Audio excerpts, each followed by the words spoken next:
We good? Yeah, we're good. We're rolling. Why are you laughing? We're trying to make this as candid as possible.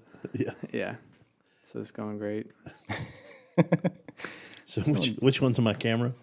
You're looking at. I got you. Am I supposed to look get at a it. camera? I get it. Or did I just look at off into space? You look at me. Okay. Don't look. Don't look at me. Don't make eye contact with Yeah, me. look at my. Whatever look you in do. the corner.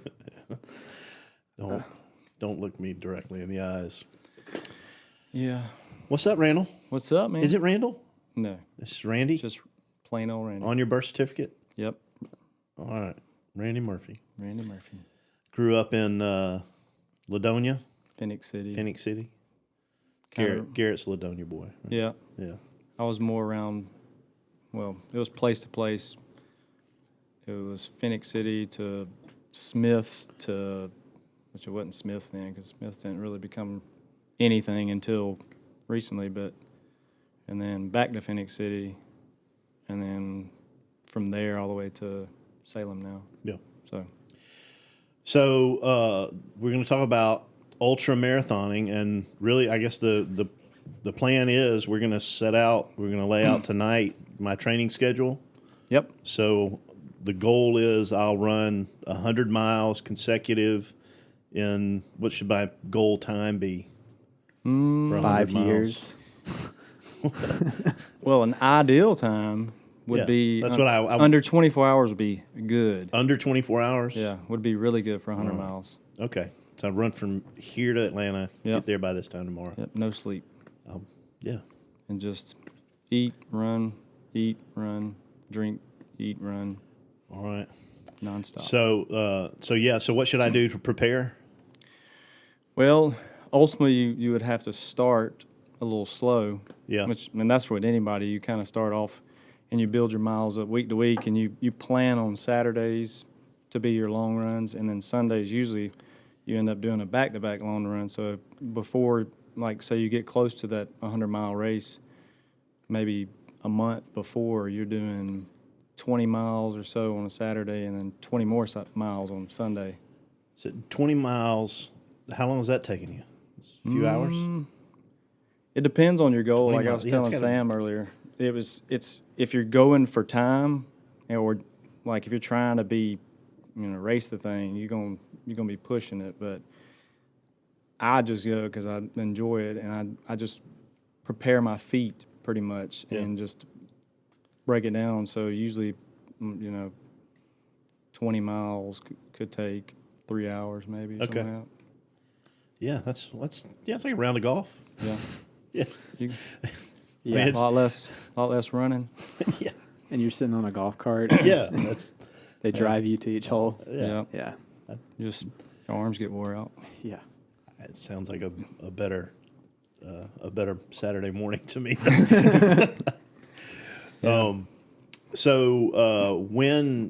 When did you start running? Because this is a pretty recent thing you started doing.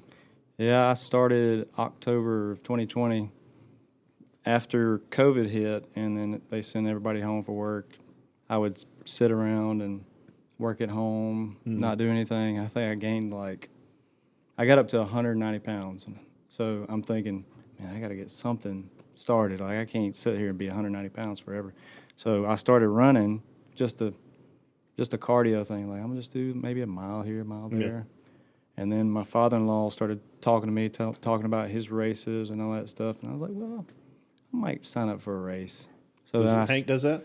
he used to. Okay. He ran plenty of marathons. Really? But I didn't know so that. he was kind of like my in-ear person, just kept talking about what he did. So then I started to get a little motivation from that. And I was like, maybe I could do something like that. So I signed up for a half marathon, not knowing what I was doing. And before I even ran the first half marathon I signed up for, I ended up signing up for a 10K and another half marathon. And, didn't know what I was getting into. And I ran that 10K in that December, and then the half marathon in January. And after that, I ran that half marathon in January. I was like, man, I got a little work to do. Yeah. So this may be more getting into the psyche of Randy Murphy than actually talking about running. Because this is kind of how you do life, right? I mean, you just like you really go after stuff. Yep. What's the focus? What's the drive? Like, why right now? What's your motivation to? What your next race is? What? Nothing yet. Okay. But you just did. I'm planning on doing right now in my mind. I want to do a 100-mile race next March. Okay. And you just did a 50-miler. Yep. You got the shirt Back on in now. September. Rebecca Mountain. You didn't get attacked by bears. Nope, You were no good. bears. All right. So how was that experience? Believe it or not, I enjoyed the 50-mile race more than I did the 50Ks. I don't know. There was something just different about it. And like I told people before, I kind of had like a side motivation with it because my wife's grandma passed away, and that September 10th was her birthday. So, and then her name was Rebecca, and then my daughter's name's Rebecca. So it was kind of like that was kind of an extra motivational factor to do it, and it kind of helped me push through it, and then made it a lot more, personal to me, I guess. Right. So right now? What is your motivation? Your drive? I mean, like, what are you just? I want to go farther. I want to like. What is it? What's pushing you right now? I guess. I mean, I don't know. I just everything I do. If I'm gonna do it, I'm gonna do it 100%. If not, and I quit. But after I done my half marathons, and then I started getting a little further and further. I just I kept striving. I was like, I want more. I want to see what my body can do. Let me see. And then I ended up jumping doing marathons. I'd never done a marathon before. I jumped straight from half marathons to a 50K, and learned a lot through that process because that was not a smart move for myself, but I learned what I needed to do with my body. But I just, after that, I'm thinking to myself, man, I want to do longer. Yeah. Like, and I kept wanting more and more. It's just, I don't know. I guess me personally, it's just my like strive just to see what I can do, what my body can handle. Right. 50. I'm so good at math. Is it like 30 miles or something? 31. It's supposed to be 31.06, but 50Ks are never Did that conversion? In my correct. head. Good job. Most 50Ks end up being longer than a regular 50K. Okay. All right. And it's based off, a lot of them are in the woods, so they can't just put a turnaround spot or whatever. Right. Yeah. So you start running, and I'm just going to see if I can do more. See if I can do more.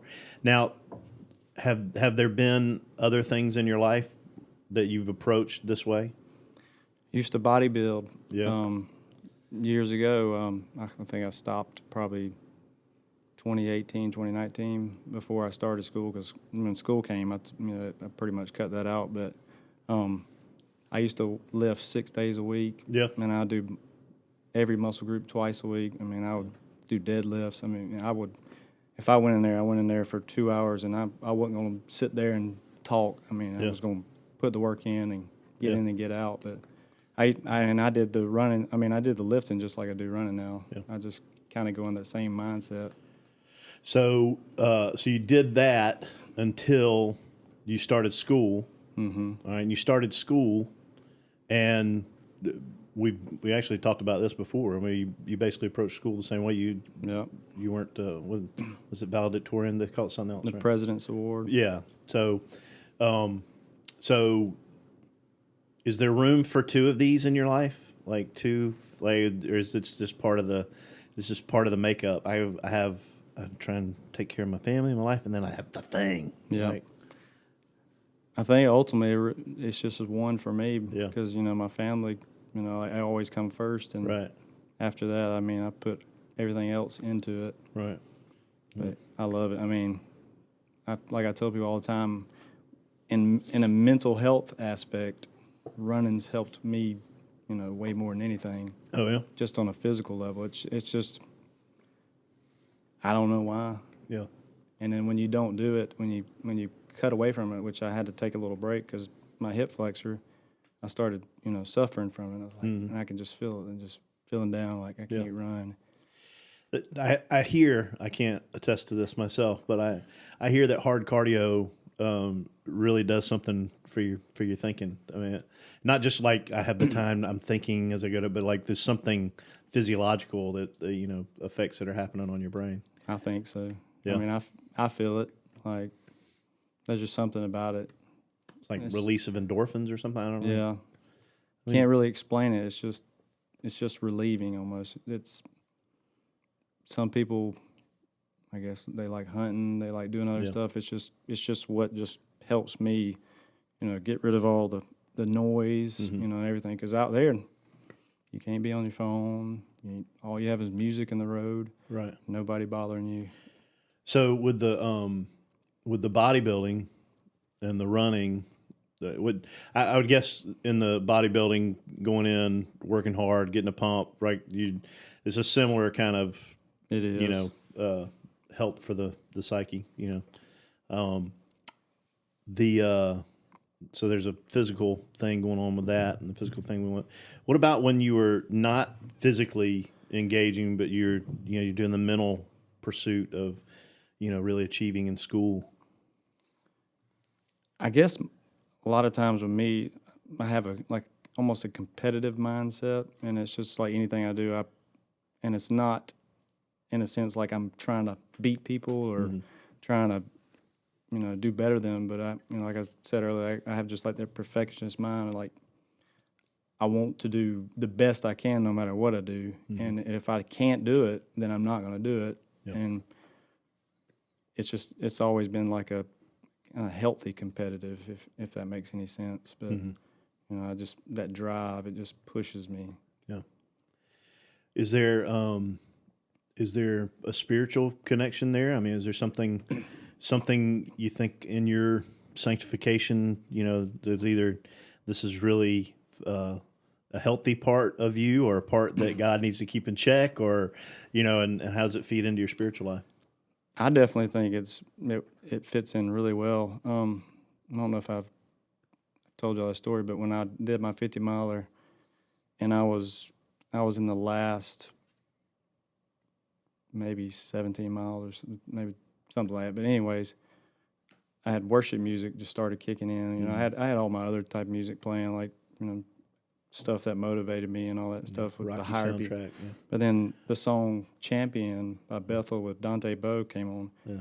I played that song probably 10 times in a row. And I was out there singing up to the top of my lungs, running as hard. I mean, I was hitting 8 minutes, and that's pretty decent on a trail because they're usually really thin. But I was out there worshiping. I was just thanking Jesus that I could actually do this. Yeah. And I mean, that pushed me 10 miles, and so it was just nobody out there, and it was me and Jesus, and it was just moving, man.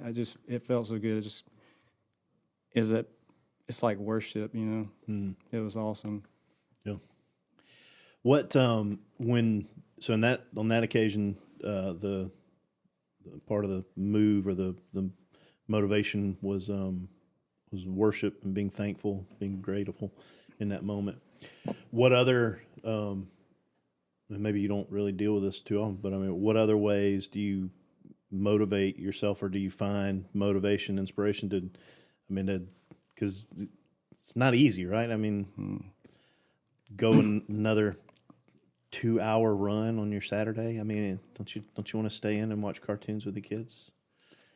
I think my I don't know. I think a lot about my family, and I kind of relate it to my effort towards them. And I, when I'm out there, I'm giving my best, and I'm just thinking about them, and it helps me, be stronger and be better for them in a sense, if you know what I'm saying. But I mean, that's all I thought about the whole 50 miles. Like I was telling you earlier, I was calling Lauren. I was like, man, I miss you so much. And I was calling the kids. It's just, I mean, everything about running's, even before like bodybuilding didn't really do this with me, but running, it's almost like it's made me a better person just as, like I said, the mental health. But, I felt like I've, connected with my family more, and just because I'm by myself and I can kind of, talk to God, I can I can pray, I can do whatever because it's just me. The majority of my runs just by myself. So, I've learned a lot about myself and what I can do if my extra stuff like the 50 miles, I can see how much more I can give my family, not just the physical aspect, but the mental aspect. Yeah. And it's just I don't know, man. I love it. I like that. See? Well, it's cool too because a lot of people do it for like the complete opposite reasons. They do it so for what other people look at them and like not just for their physique, but they see that okay, I'm going to do this because I'm a stronger person or I'm more mentally stable and I have greater determination. But like it seems like you're doing it for like like just for yourself, and that's your time with God, and that's how you're strengthening too, not just for yourself, but also like to give more to your family, which you don't hear a lot of that. Yeah. A lot of people go to the gym for their Instagram posts and their Snapchat stuff. That's why you go, right? Yes. Yeah. You follow my fitness account. And I do think my marriage has gotten better since that. Like I don't know. It's strengthened my mental health. So in that time, that alone time, has kind of molded me to look at myself from the outside. Like, man, you gotta a lot of areas you gotta fix. You gotta step up, and you gotta stop slacking here. You gotta you can push yourself to run 10 miles. You need to push yourself to do that extra thing at the house or whatever for your wife or your kids. Yeah. The knowing that you can do something hard helps when you face other hard things, right? Yep. I mean, you actually plow through something difficult, and that's then our spiritual life. I mean, that happens to us all the time. This process of sanctification, we go through a tough moment. God allows us to go through trials, and we see that we can endure with His help. And the next one we face doesn't have to rock our world so much, right? Yep. We can step in with a little less fear, a little more confidence, knowing God's going to be with us through that thing. And I can, I definitely see where there would be a lot of confidence and just being, physically fit. You know what I mean? Like if you did encounter a bear, you could probably run away from it. I have to turn and fight. You know what I mean? Man, I hope so. Or I have to do like some of those people I used to see on videos, like and they're screaming and acting crazy. That's what they tell you to do. I saw that one. That guy like hanging on the side of a mountain, and that bear keeps coming at it, and he was making some awful noises. Yeah. Dude, what it was the actual video of it? Yeah. This guy's holding his phone, right? And he's like on this side of a mountain on a hill, and this bear, I think it came down from the top, but then it keeps coming back at him, and he just screams. Oh, he's making all these the most horrendous noises. Man, it was hilarious, but it's like when he's trying to get some kind of word out, but it was just like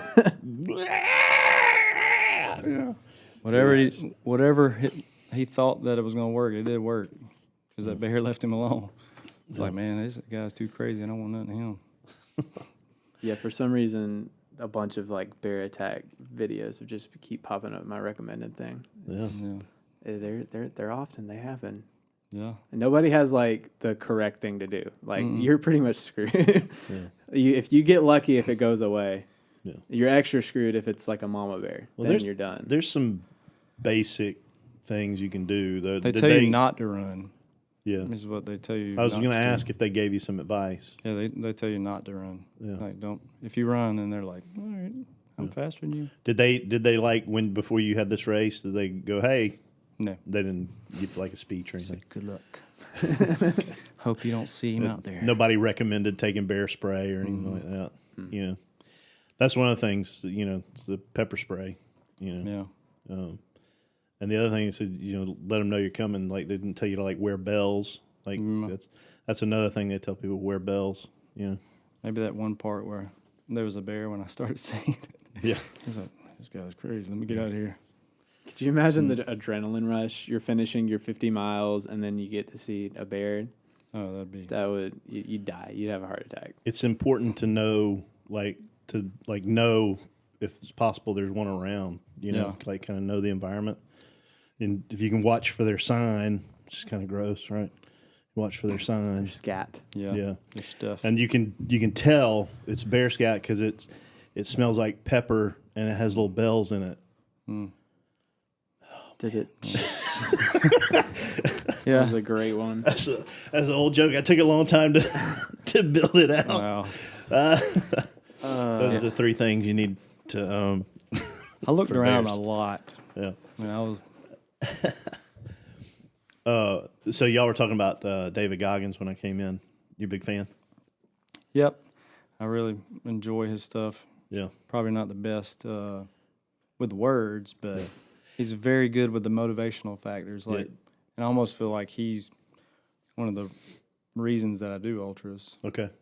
And Garrett told me, he said, "Man, I guess I'm kind of the one to blame for you doing these 50-mile races because I told you about David Goggins, and now you're doing 50s." Who's gonna carry the boats? Yeah. So, he's an intense dude. Did you read his book? Yeah. Well, I haven't read it. I listened to audio. I listened to it. Yeah, I didn't. It was I don't pretty, read anything. pretty entertaining. And he has another one coming out too. So. Does he? He's definitely entertaining is the right thing. He's got his shtick he does. He will make you want to run. Not that entertaining. Well, he really, pushed me into. Yeah.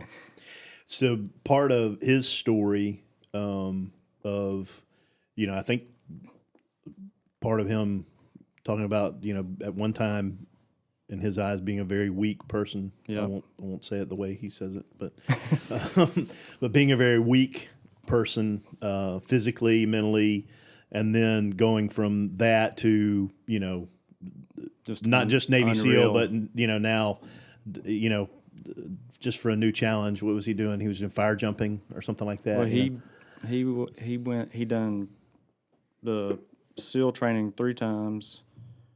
He did infantry, and then he did the what was the other one? I don't know. He's the only person to ever do all 3 major branches. Huh. Yeah. And some of them he done with like a broke feet or whatever. He taped his legs up. Yeah. Just it's nuts. Yeah. But going into, he had a difficult childhood. I'm trying to remember his dad's kind of a rough character. Yeah. Some sort of criminal elements, some Yeah. slandering, that kind of, but rough on the kids. And yeah. Was it a roller rink or something? Is that what it was? Yeah, his dad owned a roller skating that's place, right. and Yeah. I just remember him. He used to be the bug guy. He used to come and spray the bugs Ugh. and go home and drink chocolate milkshakes. yeah. So he kind of speaks to how his childhood formed him, and how he had to overcome that, and was not an excuse for. So, what do you think? There's anything in your formative years that has put this, some pursuit of perfection? You actually mentioned it before we started, but and this drive to achieve self-competitive, sort of motivation. What can you point to something? Yeah, I mean, I can, attest to some of his story too. Like, I mean, mine wasn't identical to his, but it was a lot of abuse growing up. So, I can, when I hear those stories he's talking about, I can relate to this. And then just, for the longest time, I lived a poor me life. It was like, poor Randy, he had this bad. He'll never do this. I mean, it's because I was, just physically and mentally and emotionally abused. So I was just, tight as a rock. And well, I think a lot of people would say, it's totally fair for you to be in that kind of mental state, physical state. With what you and I have talked a lot about, your childhood, teenage years, and I don't know, I don't know how much we've talked in public about those things, but I wouldn't want to say anything that would be me sharing your stuff, but knowing what I know, there's be a lot of reason for, a lot of excuses or reasons for you to say, hey, I can stay in my addiction, I can stay in, with this kind of behavior, I can self-medicate over here, whatever. And so what's the overcoming moment, like I don't remember exactly what Goggins, but he had a worldview shift, where he just, all right, I'm getting up and I'm walking, and walk to the end of the road and back, and went from there. What was there a worldview shift for you? I think there's one time that I think I've told you this story, but I was working with a company, and my boss told me that day I was going to have to take a drug test because they were planning on putting me on a dump truck work, and they knew I'd been making a lot more money.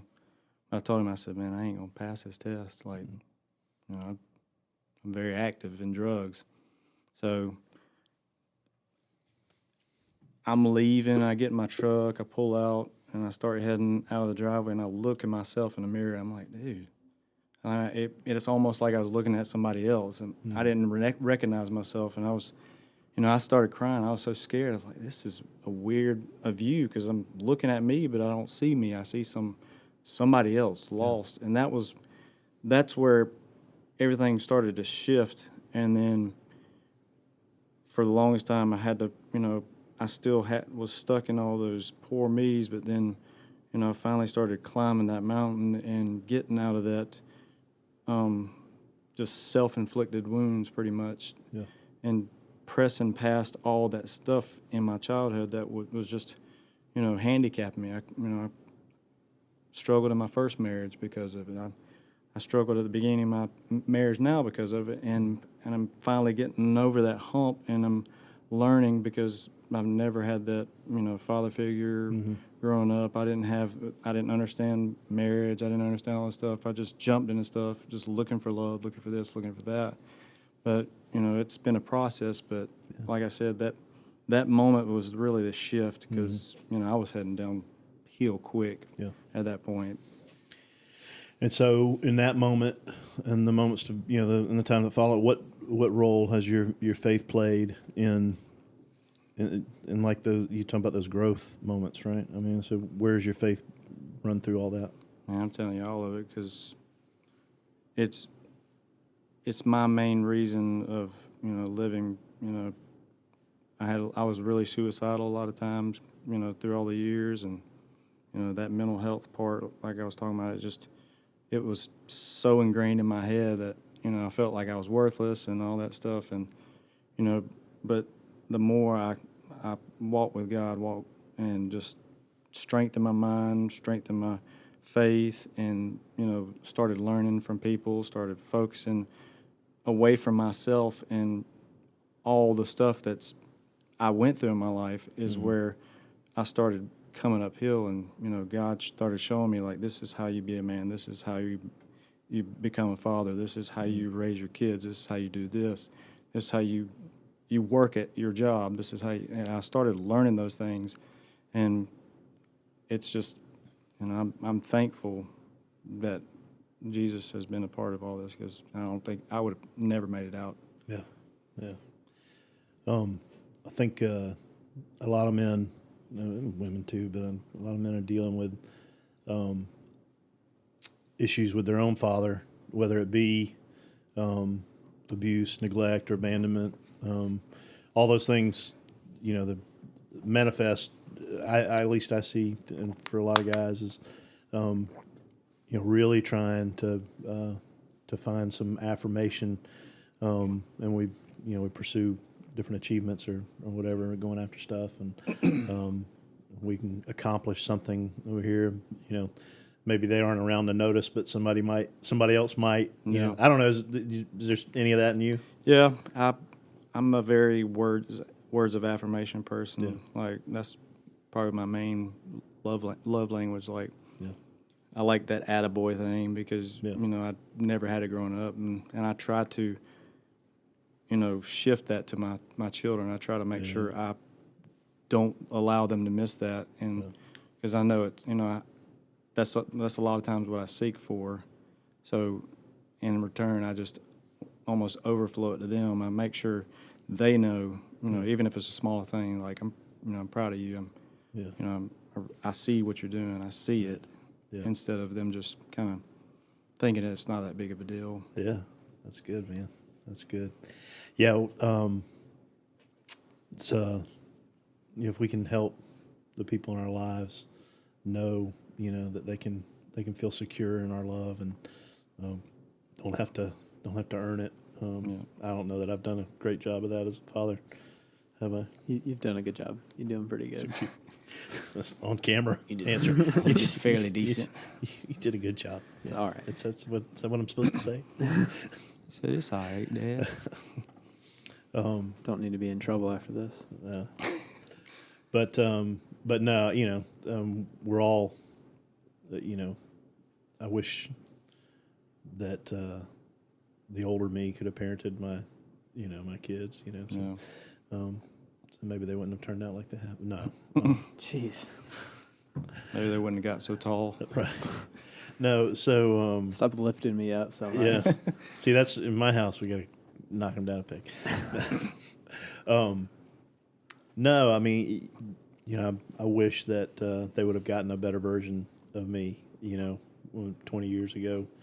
And I'm thankful for the way that God makes up for these things. But a goal for me in the beginning, before I ever had kids, was I wanted them to feel secure. Like I didn't want them to feel insecurity in the home. Like, what's going to happen here? Is Dad going to be here or not? I never wanted them to question whether or not they were totally loved and secure. And so, I think I might have failed in a lot of other ways, but I think our home felt secure.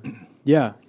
And a thing too that like we don't ever talk about a lot, because I'm not super open all the time. But one thing that means a lot to me, and I'm sure to Russ too, and Mom, is that like it is important for you that you provide that security to us, not just because you think it's important, but because too like knowing your story and like how you're raised and the things that you've been through with your father, like, and how like you're making that up for us it means a lot too, because you didn't have that growing up, but then you're providing that for us. It really really shows us how important that is to you.